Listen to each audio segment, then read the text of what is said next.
सभी धर्मों को मानते हैं। हम अजमेर भी जाते हैं, हम गुरुद्वारे भी जाते हैं, मंदिर भी जाते हैं, दरगाह भी जाते हैं, हम हर जगह जाते हैं। तो हम हर एक जितने भी धर्म है, हम सब धर्मों को इक्वल मानते हैं। हिंदू मुस्लिम ना हो तो फिर समाज कैसे चलेगा, पॉलिटिक्स कैसे चलेगी, कलेश कैसे चलेंगे, जो इनको बांटने वाले लोग हैं वो कैसे चलेंगे। बस मैं तो ये बोलना चाहूँगा यार, इन चक्करों में मत पड़ो। पॉलीगैमी दो शादी, पॉलीगैमी दो शादी, उसके अलावा कुछ नहीं था। मेरी रणवीर भाई की दोस्ती थी, किसी ने नहीं देखी। मेरी साईं केतन के साथ दोस्ती थी, किसी ने नहीं देखी। पर सबको दिखता था कि भाई विशाल को थप्पड़ मारा, विशाल थप्पड़ खाने के लायक था। हेलो गाइस, कैसे हैं आप सभी। देखिए, आपने ये सेटअप कई बार देखा होगा अरमान के व्लॉग्स में, और आज मेरा ये सौभाग्य है कि मुझे इन तीनों का इंटरव्यू करने को मिला है उन्हीं के इस सेटअप पर हाँ, आपको तीनों एक साथ तो नहीं, लेकिन एक एक करके जरूर दिखेंगे। चलिए, सबसे पहली गेस्ट को हम बुला लेते हैं, पायल मलिक। हाय पायल। हाय, कैसे हो? सबसे पहले तो पायल, मैं गई आपके घर के अंदर और मैंने गणेश जी से आशीर्वाद लिया। आप क्या मांग रही हैं इस बार? इस बार देखो, मेरे पास वैसे तो सब कुछ है, पर बप्पा हर साल ऐसे ही खुशियां लेते आए, बस इतना ही मांगा मैंने। आपको पता ही है, आप जैसे ही ये वीडियो डालेंगे तो आपको कई हेट्रेड भी मिलने वाला है, लोग आपसे सवाल पूछेंगे। हम सभी धर्मों को मानते हैं। हम अजमेर भी जाते हैं, हम गुरुद्वारे भी जाते हैं, मंदिर भी जाते हैं, दरगाह भी जाते हैं, हम हर जगह जाते हैं। तो हम हर एक जितने भी धर्म है, हम सब धर्मों को इक्वल मानते हैं। हाँ, हम हिंदू ही हैं, ऐसा नहीं है हम मुस्लिम हैं, पर हम अजमेर शरीफ बहुत ज्यादा जाते हैं, और हमें आज तक जितना भी मिला है अजमेर शरीफ की बदौलत ही मिला है। अच्छा, पोस्ट बिग बॉस लाइफ कैसी चल रही है? पोस्ट बिग बॉस लाइफ बीच में तो बहुत ट्रबल हो गया था, क्योंकि इतना ज्यादा हेट मिल रहा था, किसी ने भी हमें इंडिविजुअल खेलते हुए नहीं देखा। हर किसी ने यही देखा कि अरमान जी को तो सिर्फ ये कि इसकी 2 बीवियां हैं, और हमें ये कि ये दोनों एक घर में कैसे रहती हैं। तो बस वो ये, मैं ज्यादा दिन वहां रही नहीं, 1 हफ्ते में मैं बाहर आ गई, ना मैं खेल पाई, ना लोग मुझे जान पाए। और मेरे निकलने के बाद कुछ ऐसा नेगेटिव हो गया कि अरमान और कृतिका को लोगों ने नेगेटिव ही बना दिया। आपको क्या लगता है कि आपके घर से बाहर निकलने के बाद क्या अरमान और कृतिका का गेम डाउन हुआ? क्या वो इमोशनली वो सपोर्ट नहीं मिल पाया, या अरमान का ध्यान कहीं ना कहीं बाहर था कि यार पायल किसी परेशानी में तो नहीं? एक्चुअली क्या है ना कि अरमान और कृतिका बहुत अच्छा खेल रहे थे, बहुत ही अच्छा खेल रहे थे। बीच में कुछ ऐसी चीज आई थी कि मेरी वजह से उनका गेम थोड़ा खराब हो गया था। कुछ ऐसी चीज थी जो मैं बोल गई थी अपने व्लॉग्स में, और जब इंटरव्यू हुआ वहाँ पे बिग बॉस में, तो वही चीज जो है मीडिया ने वहां जाके बोल दी। जो चीज मेरे मुंह से सुननी चाहिए थी वो मीडिया ने वहां जाके बोल दी, जिससे कि उनका जो गेम है ना वो थोड़ा खराब हो गया था। वो सुनने के बाद अरमान और कृतिका उस गेम में नहीं रहना चाहते थे। उनको ये था कि नहीं, बस हम घर जाएं और हमें घर पे देखना है कि क्या हो रहा है, कि पायल ऐसा क्यों सोच रही है। जो एक डिवोर्स की बात हुई थी, उस बारे में मैं बात कर रही हूँ। अच्छा, ये बताइए कि घर से निकलने के बाद आपको क्या लगता है कि अब भी कोई बिग बॉस खेल रहा है निकलने के बाद भी, कि कैमरा के लिए कुछ कह देना? अभी तो देखो, काफी लोग हैं ऐसे जो अभी भी बिग बॉस के टाइटल लगा के अपना काम कर रहे हैं, पर देखो उनका काम है, वो तो करेंगे। बाकी ऐसा ज्यादा तो मुझे देखने के लिए मिला नहीं। अच्छा, बिग बॉस 18 के लिए अगर आपको ऑफर आया तो पायल जा रही है?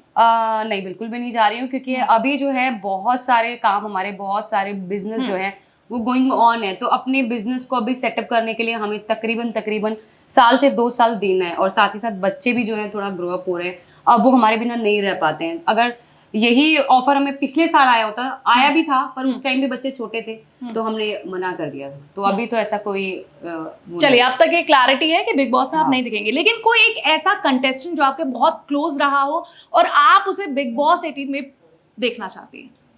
बिग बॉस 18 में मैं नीरज गोयल भैया को देखना चाहती हूँ, क्योंकि उन्हें खेलने के लिए बिल्कुल नहीं मिला, और वो बहुत अच्छे प्लेयर हैं, बहुत अच्छे इंसान है। अगर उनको एक मौका मिले बिग बॉस 18 में खेलने का, तो मैं चाहूंगी कि वो खेले। अच्छा, लोग कहते हैं कि बिग बॉस के घर के अंदर तो रिलेशंस बन जाते हैं, लेकिन जैसे इंसान बाहर आता है तो दूसरे का फोन ही नहीं उठाता। आपकी वो रिलेशन हमने देखे कि पॉलमी के साथ आपका अच्छा था, फिर वड़ा पाव गर्ल के साथ आपकी एक अच्छी ट्यूनिंग थी, तो अब वो है या नहीं? अभी हमारे बहुत अच्छे फ्रेंड्स हैं, जैसे पॉलमी है, फिर वड़ा पाव गर्ल है चंद्रिका दीक्षित, फिर हमारे भैया है रणवीर भैया, फिर एक और भैया थे साई केतन। इन सब से हमारे बहुत अच्छे टच हैं, और जब भी हमारा एक यहाँ पे स्किन क्लिनिक फील पर्पल आने वाला है, तो जब भी उसका ओपनिंग होगा तो सब आपको दिखेंगे। चलिए पायल, आपसे बात करके बहुत अच्छा लगा। अब वक्त हो गया है हमारी दूसरी कंटेस्टेंट यानी कि दूसरी मेहमान का, उन्हें भी बुला लेते हैं। Thank you very much Payal. Thank you, bye bye. अच्छा, अगले मेहमान को मैं बुला लेती हूँ, लेकिन अगर मुझे उसका इंट्रो देना होगा तो उस पर लोगों ने एक शिकायत की है कि बिग बॉस में इतने ज्यादा कंटेस्टेंट को नहीं दिखाया जितना कृतिका मलिक की एक्सरसाइज को दिखाया, उनको जिम में दिखाया। चलिए आइए उन्हें बुला लेते हैं जोरदार तालियों के साथ।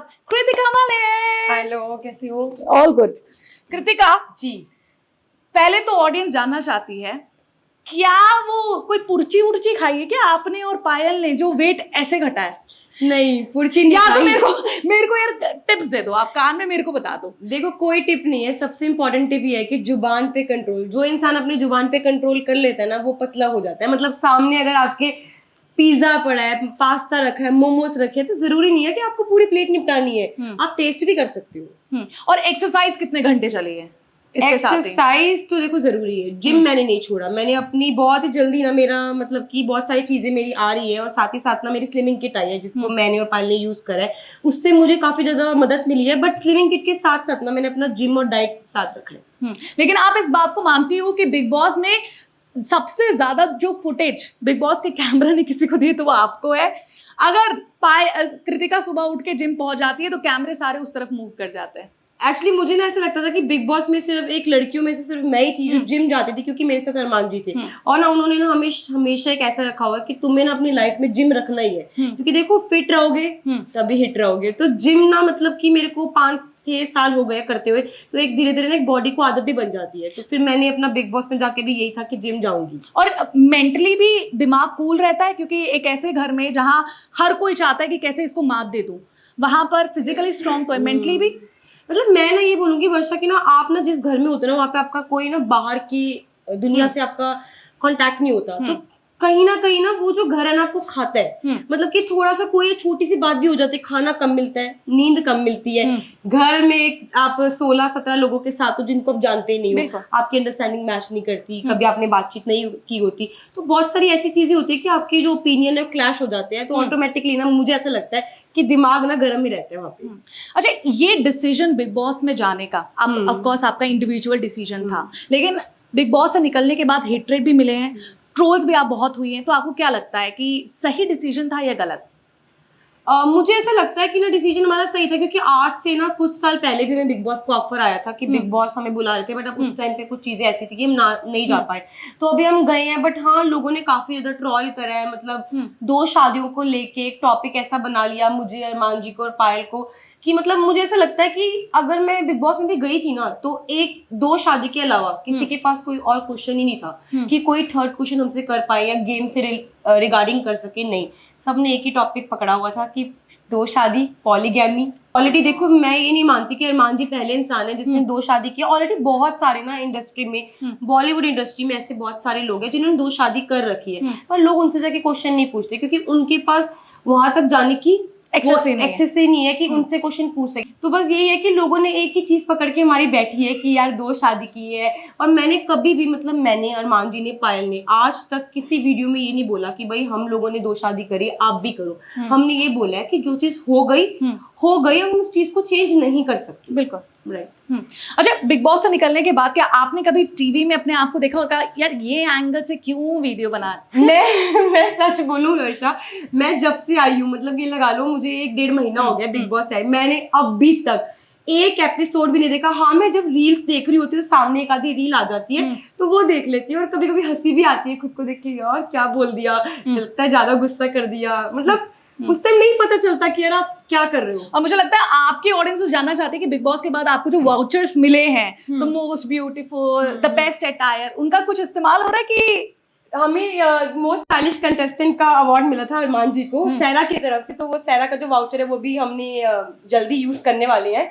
और साथ ही साथ एक वाउचर और मिला था हमें होंडाई की तरफ से, होंडाई बाइक का था, उसके अंदर हमें वाउचर मिले थे, तो वो भी हमने यूज करे हैं। अरे क्या बात। अच्छा, बिग बॉस 18 शुरू होने वाला है। पायल से भी मैंने ये सवाल पूछा था और आपसे भी जानना चाहती हूँ कि कोई एक ऐसा कंटेस्टेंट आपका फेवरेट हो जो इस बार आप बिग बॉस 18 में देखना चाहते हो? मैं ना पर्सनली चाहती हूँ कि ना मैं नई कंटेस्टेंट देखूँ, ये सब नहीं देखूँ, क्योंकि मुझे ऐसा लगता है कि पब्लिक भी ना नई कंटेस्टेंट देखना चाहती है, क्योंकि ऑलरेडी जो कंटेस्टेंट रह चुके हैं, जिन्होंने खेल लिया, उनको दोबारा नहीं देखना चाहती। तो मैं चाहती हूँ बिग बॉस 18 में सारे नए कंटेस्टेंट देखूँ, कोई रिपीट नहीं। चलिए, अब वक्त आ चुका है, आप ही अनाउंस कर दीजिए किसका।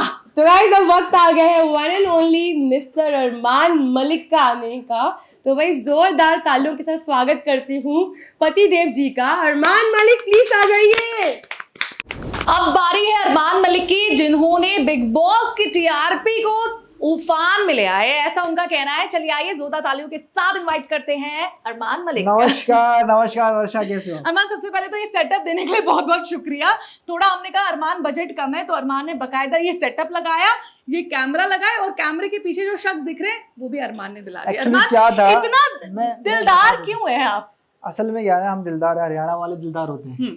और दूसरी बात ये था कि वर्षा चंडीगढ़ पहुंची और वर्षा ने बोला इंटरव्यू करना है, तो मैंने बोला भाई तेरा घर है, जब मर्जी आ। क्योंकि ना क्या था, मुंबई की मीडिया ने सबने इंटरव्यू ले ही लिया था, तो दोबारा इंटरव्यू दे के दोबारा गंदी थोड़ी करवानी है। तो मीडिया का बहुत बहुत थैंक यू। बहुत सारे ऐसे सवाल थे मतलब जिनका कोई सिर पैर नहीं था। अगर बिग बॉस के अकॉर्डिंग मुझसे पूछते तो अच्छा लगता, पर सवाल वो थे कि भाई कैसे रहते हो, कैसे खाते हो, कैसे फिजिकल होते हो। तो मैं कहना चाहूंगा एक बारी भाई सलमान भाई के घर की तरफ मुंह करना, बोलना कि तुम्हारी जो दोनों माँ एक घर में रहते, उनसे भी पूछो ना एक बार जाके, फिर आपको करारा सा कुछ जवाब भी मिलेगा और बहुत सारी चीजें ऐसी मिलेगी कि मुझे लग रहा है कि तुम कैमरा मैनिंग भूल जाओगे। चलिए अरमान, मूव ऑन। सबसे पहले तो ये बताइए कि पोस्ट बिग बॉस लाइफ कैसी चल रही है, क्या कुछ नया होने वाला है, और क्या दर्शक फिर से आपको स्क्रीन पे देखने वाले हैं, टीवी स्क्रीन पर? बिल्कुल, बहुत जल्दी देखने वाले हैं। और उसके साथ साथ बिग बॉस के घर ने बहुत सारी चीजें सिखाई हैं। अपना पराया तो चलो पहले ही पता था, उसके बाद ये सिखाया कितना बोलना, कहाँ बोलना। क्या होता है ना कि बिग बॉस के घर में हमने जो बातें की हैं उसको कट करके दिखाया जाता है। 24 घंटे का जो शेड्यूल है, समझो अगर मैं आपको बोलता हूँ कि हर आदमी चाहता है आपके पास 2 वाइफ हो, पर ऐसा होता नहीं है, घर खराब हो जाते हैं। तो वो दिखाते हैं कि आपके पास 2 वाइफ हो।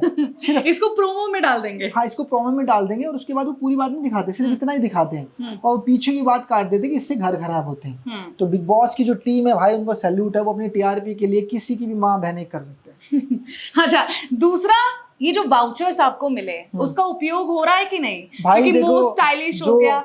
बीच में मेकर हैं जिन्होंने हमें हायर किया था।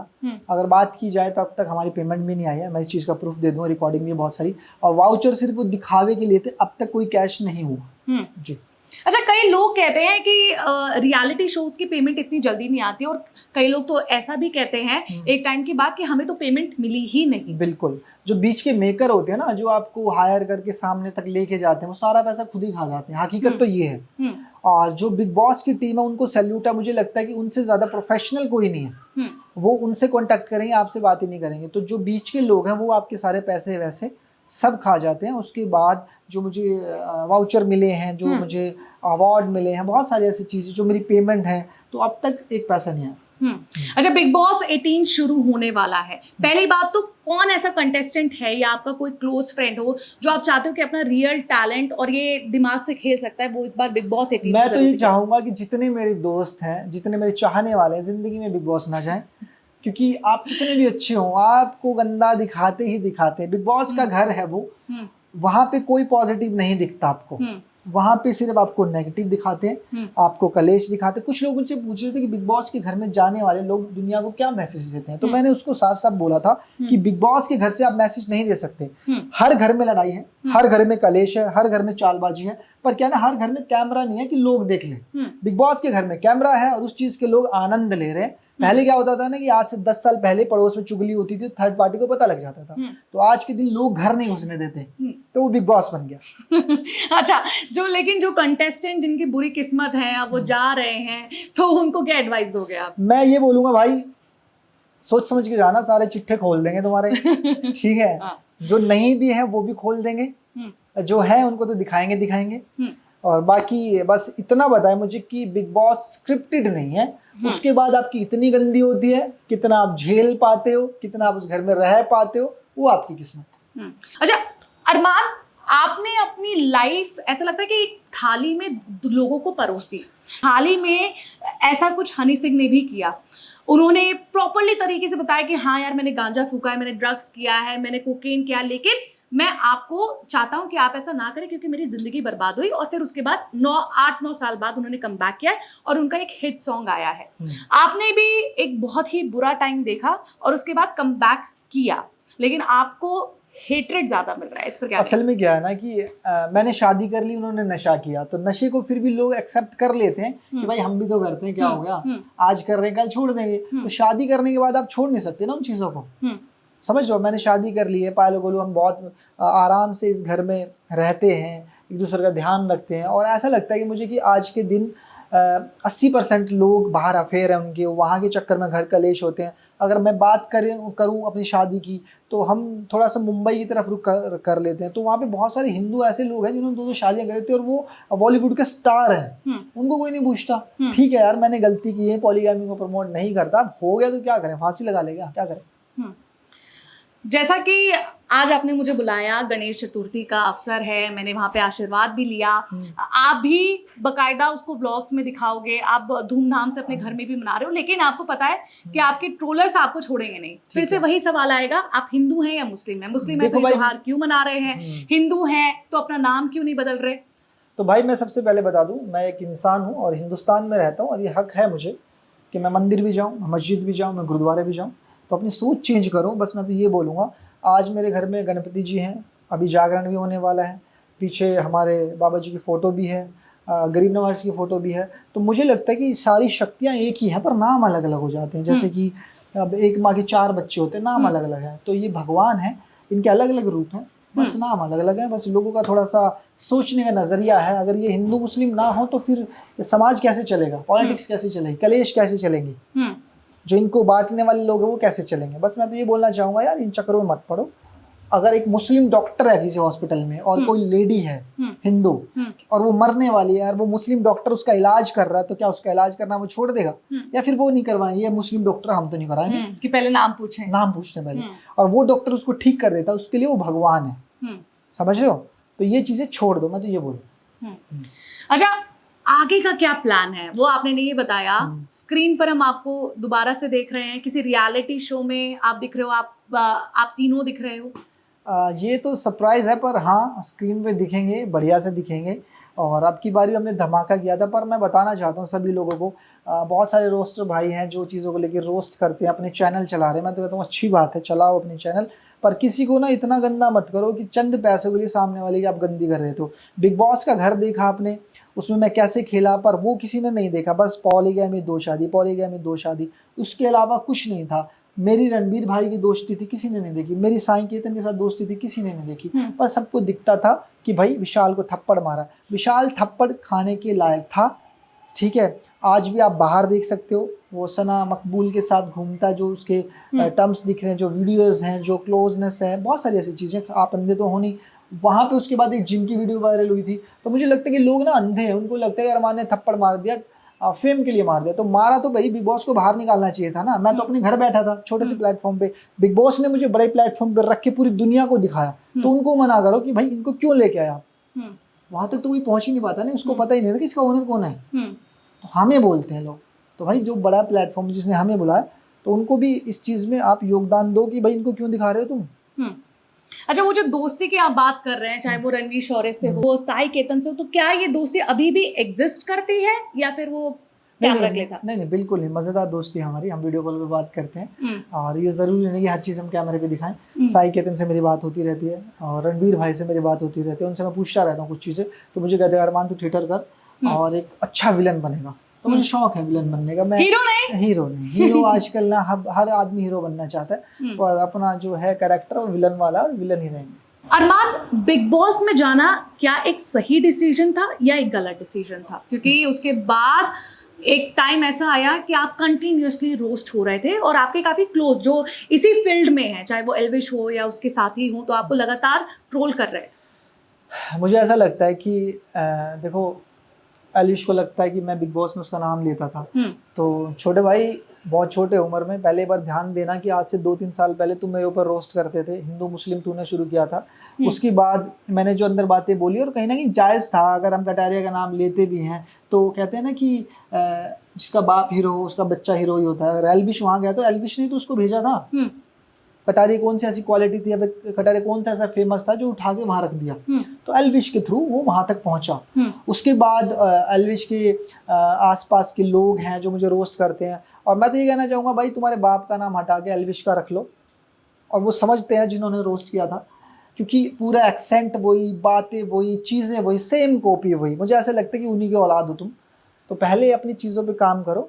उस इंसान ने अपनी मेहनत की नहीं की वो अब अलग स्टैंड करता, पर तुम प्रॉपर उसको कॉपी करके रोस्ट कर रहे हो, प्रॉपर चीज़ें करके वो कर रहे हो। तो इतना टाइम नहीं है कि मैं तुम्हारे ऊपर वीडियो बनाऊँ या चीज़ें करूँ। बस मैं ये बताना चाहता हूँ कि अपना बाप का नाम चेंज करके एल्विश का रख लो।